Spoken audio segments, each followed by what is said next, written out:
따라합시다. 모든 사람은 죄인이다. 아멘.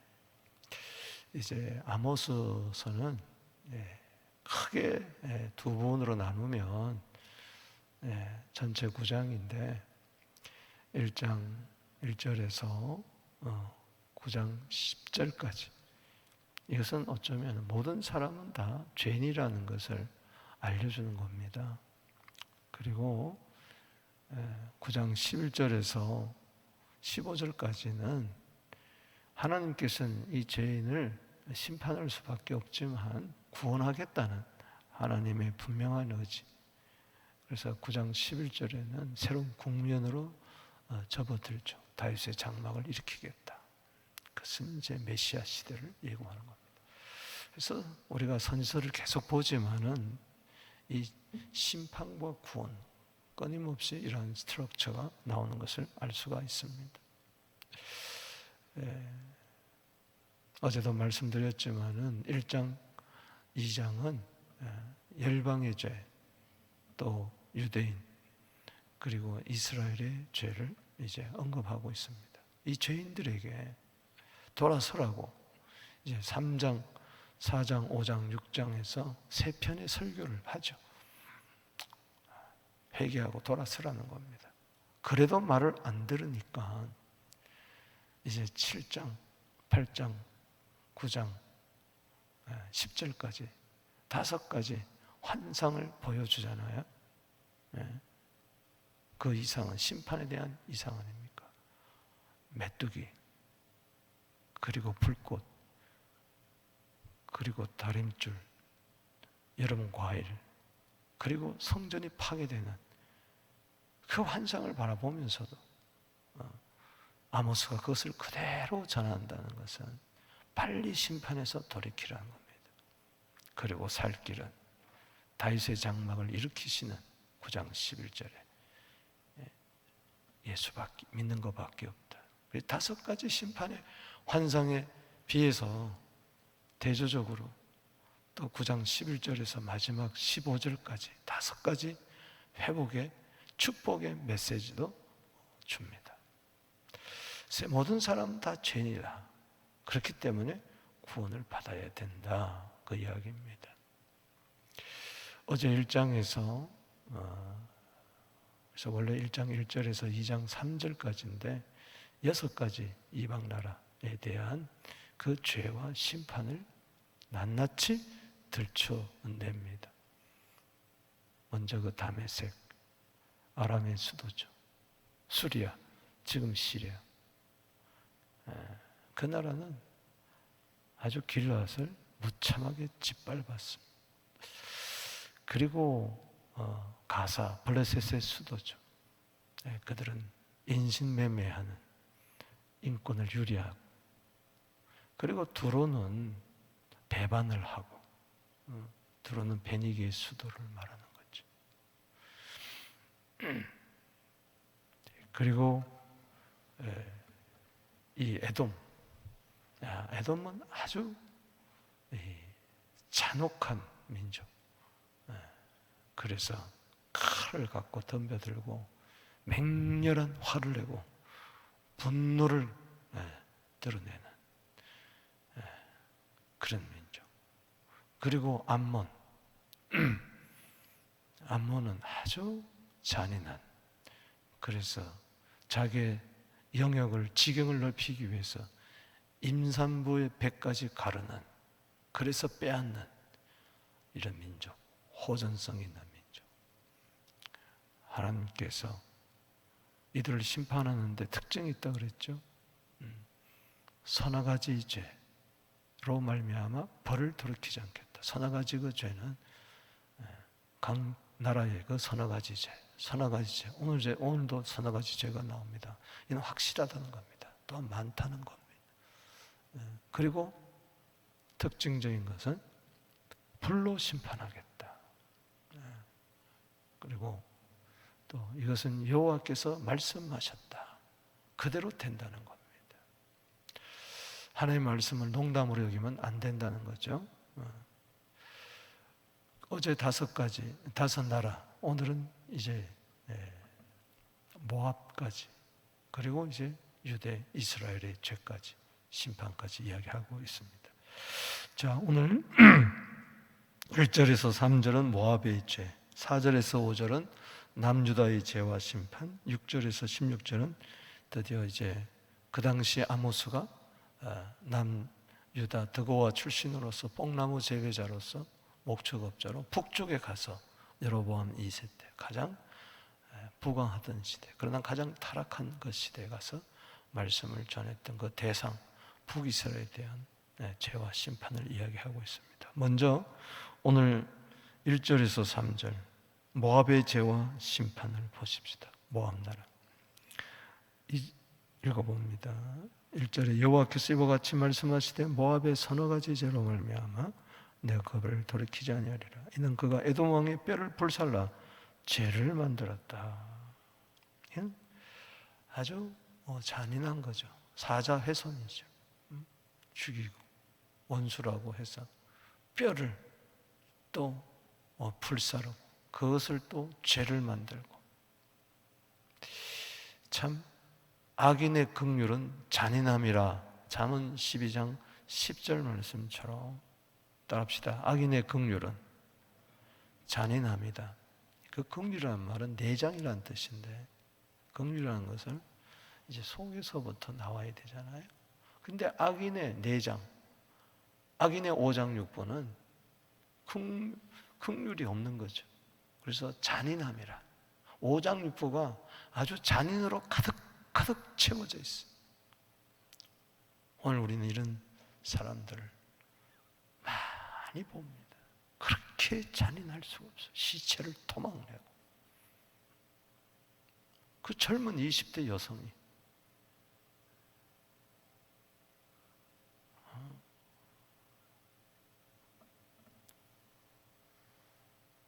여자 고등학교에 교복을 입고 가서 자기를 가르쳐 달라고 그러고, 그 여교사를 그냥 죽이고 토막 내가지고 가방에 넣어가지고 수풀가에 버리고, 그러고도 뻔뻔하고. 참 이 내장이 잔인이다. 그래서 잠언 12장 10절 말씀에 의인은 가축 하나라도 잘 돌보지만 악인의 긍휼은 잔인함이라. 좀 너무 잔인해요. 너무 잔인. 거기에 대해서 반드시 불심판이 있다. 2절에 내가 모압에 불을 보내리니 그 궁궐들을 살리라. 모압이 요라단과 외침과 나팔 소리 중에 죽을 것이라. 때문에 원수라고 해서 사랑해야지, 용서해야지, 잔인하게 대하다가는 자기도 당한다는 겁니다. 내가 그 중에 재판장을 멸하며 지도자들을 그와 함께 죽이리라. 여호와께서 말씀하시니라. 다음에 이제 이방에 대한 6나라에 대한 죄와 심판을 이야기하고, 이제 드디어 남유다에 대한 심판이 4절에서 5절에 나오고 있습니다. 남유다, 참 메시아가 나오는 그런 유다 아닙니까? 유다와 베냐민 지파로 이루어졌던, 두 지파로 이루어졌던 이 다윗의 지파. 자, 4절에 여호와께서 이와 같이 말씀하시되 유다의 서너 가지 죄로 말미암아 내가 그 벌을 돌이키지 아니하리니 이는 그들이 여호와의 율법을 멸시하며, 따라합시다. 여호와의 율법을 멸시하며. 그러니까는 이 6나라가 왜 이렇게 죄를 지을 수밖에 없고 그러냐? 이거는 예수 믿는, 요즘 말로 말하면 예수 믿는 교회가, 성도들이 세상의 소금이 되지 못하고 빛이 되지 못하기 때문에, 선한 영향력을 미치지 못하기 때문에 그런 것. 남유다가 하나님의 말씀을 귀하게 여기고 말씀대로 순종해가지고 가나안 땅에 들어가서 여호와가 하나님이다 이렇게 증거해야 되는데, 그러하지 못하고 오히려 그들보다 더 악하고 불신자보다 더 악한 그리스도인들 때문에 세상은 소망이 없는 거예요. 교회가 소망인데, 그리스도인들이 소망인데 왜 우리를 먼저 믿게 했느냐? 마태복음 5장 13절에 세상의 소금이 되고 14절에 빛이 되어라. 아멘. 그런데 저들은 말씀을 멸시하는 겁니다. 그리고 그 율례를 지키지 아니합니다. 그리고 그 조상들이 따라가던 거짓 것에 미혹됐다. 여기 거짓 것은 3 나눠 밑에 보면 우상에 따릅시다. 말씀을 멸시하고 불순종하고 우상을 섬기고. 그러니 그 우상은 누구 거예요? 바로 앞에 나왔던 6 나라의 우상을 자기 신으로 섬기니. 유대인도 이런데, 남유다도 이런데, 요즘 말로 하면 예수 믿는 사람도 이런데, 이스라엘이 그런데 이방인이 어떻게?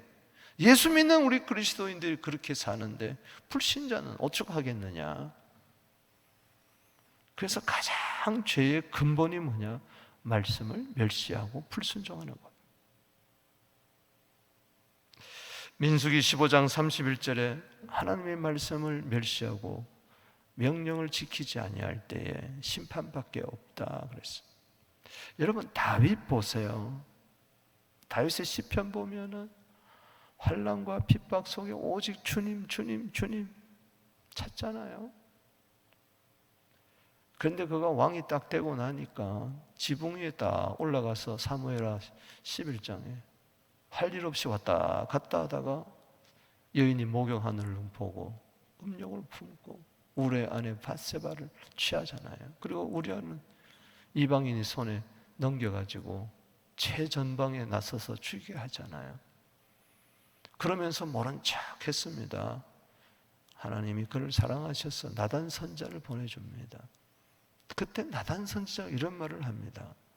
사무엘하 12장 9절입니다.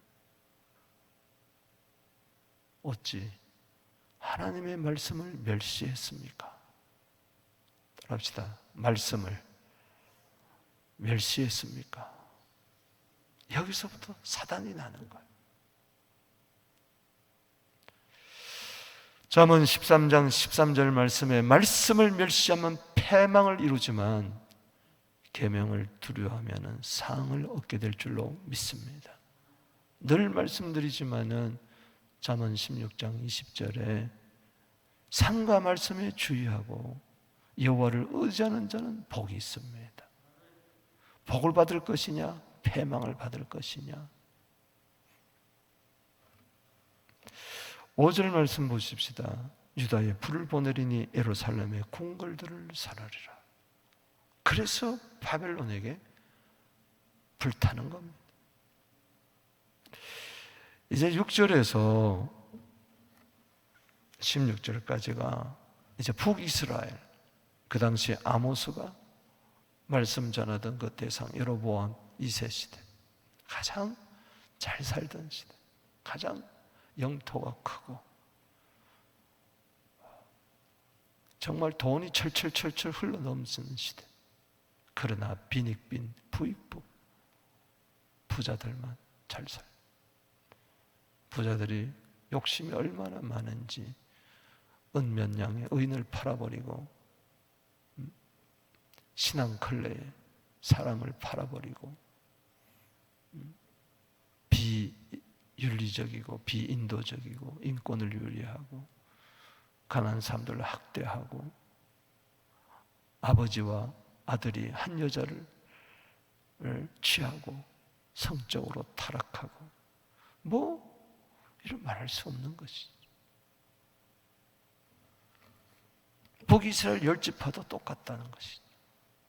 자 6절 여호와께서 같이 말씀하시되 이스라엘의 서너가지 죄로 말미암아 내가 그 벌을 돌이키지 아니하리니 이는 그들이 은을 받고 의인을 팔며 신앙컬을 받고 가난한 자를 팔며 힘없는 자를 머리를 티끌먼지 속에 발로 밟고 연약한 자의 길을 굳게 하며 아버지와 아들이 한 젊은이에게 다녀서 내 거룩한 이름을 더럽히며 또 기가 막 왜 이러한 일들이 일어나느냐? 왜 부도덕하고 비인륜적이고 도덕이 땅에 떨어지느냐? 예수 믿는 사람들이 여호와를 이름 하나님을 섬기는 사람들이 그것은 영과 진리로 예배 드리는 것이 무너졌기 때문에 예배와 삶이 일치하지 않기 때문에. 자, 보십시다. 여기 8절에 모든 제단 옆에서 전당 잡은 옷을 놓으며, 제단 옆에 예배를 드리면서도 돈 몇 푼에 전당 잡아가지고 가난한 사람들의 재산이 전부 옷입니다. 그 옷은 돌려줘야 되는데 안 준다고 그 옷을 안 돌려주는 거예요. 가난한 사람은 팔레스타인 춥기 때문에 그 옷을 가지고 뜯고 이불 삼아 자야 되는데 벌벌벌벌벌 떨고, 종교인들이, 돈 많은 사람들이 그들의 신전에서 벌금으로 얻은 포도주를 마십니다. 그 예배드리는 장소에서 온갖 악행을 다 행하는 것이죠. 즉 예배와 삶이 불일치가 된다는 것입니다. 보겠지만 번제도 있고 소제도 있고 화목제도 있었지만, 화려한 예배가 있었지만, 제물이 있었지만 천천만만 수양 기름점을 그거 하나님 받지 않겠다 그랬어요. 예배와 삶이 불일치되는, 예배 이전에 하나님이 찾으시는 예배자가 되어야 될 줄로 믿습니다. 그러니까 남유다는 말씀을 멸시하고 북이스라엘은 예배가 무너진 거예요. 진정한 예배가 무너지는 거예요. 이들은 출애굽의 은혜를 망각했어요. 여러분, 은혜를 망각하면요 예배가 무너지고 불신자보다 더 악한 삶을 산다는 거예요. 그래서 이렇게 아모스는 하나하나 그 원인을 추적해 갑니다. 왜 불신자보다 더 악한 삶을 사느냐? 예배가, 참예배가 없다. 왜 참예배가 없느냐? 저들이 과거에 구원받은 은혜를, 출애굽의 은혜를 잊어버린 거예요. 오늘도 마찬가지입니다. 구원의 감격이 사라지면 내가 어떻게 죄에서 심판에서 구원받는 이걸 잊어버리고 구원의 즐거움이 망각해버리면 예배가 형식적이고 매너리즘에 빠지고 종교적이 되고 헛된 예배가 되고, 그리고 세상에 가서는 불신자보다 더 악한 욕심장이로 이상한 괴물 같은 그리스도인으로 사는 거예요. 그래서 여기 9절에 출애굽의 은혜를 잊어버린 것을 적나라하게 지적합니다. 하나님이 말씀을 대변하는 거죠. 내가 아모리 사람, 즉 가나안 땅에 살았던, 도저히 이스라엘 이길 수 없는 그 아모리 사람, 그들 앞에서 멸하였나니 그 키는 백양경 높이와 같고 강하기는 상수리 나무 같으나 내가 그 위에 열매와 그 아래 뿌리를 진멸했다. 저들이 한 게 아니에요. 하나님이 저들을 쫓아낸 거죠. 내가 너희를 애굽 땅에서 이끌어, 따라합시다, 애굽 땅에서 이끌어, 출애굽이죠. 어린 양의 피로 그들 이끌어 40년 동안 광야에서 인도했어요. 낮에는 구름 기둥, 밤에는 불 기둥으로. 아모리 사람의 땅을 너희가 차지하게 하였지 않느냐. 그리고 사명을 감당하기 위해서 주위 모든 열방들에게 여호와가 하나님이라는 것을 드러내기 위해서, 선교적인 삶을 살기 위해서 그들 중에 11절에 너희 아들 중에 선지자로 세우고 청년 중에 나시린을 일으켰다. 왜 선지자를 세우고 머리를 대지 않고 머리 삭도를 대지 않고 하나님께 구별하여 바칠 듯 포도주를 입에 대지 않는 거룩한 나시린, 그래서 세상에 가서 거룩한 영향력을 미치라고 말씀을 전하라고 선지자 나시린을 세웠는데, 이스라엘 자손들아 과연 그렇지 아니하냐? 이는 여호와의 말씀이다. 그런데 안타깝게 이야기하는 것이죠. 12절에 읽어봅시다. 시작. 그러나 너희가 나실 사람으로 포도주를 마시게 하니 선지자에게 명령하여 예언하지 말라 하였다. 야 나실인들, 아이고 뭘 그렇게 살아, 포도주 마셔, 머리 깎아.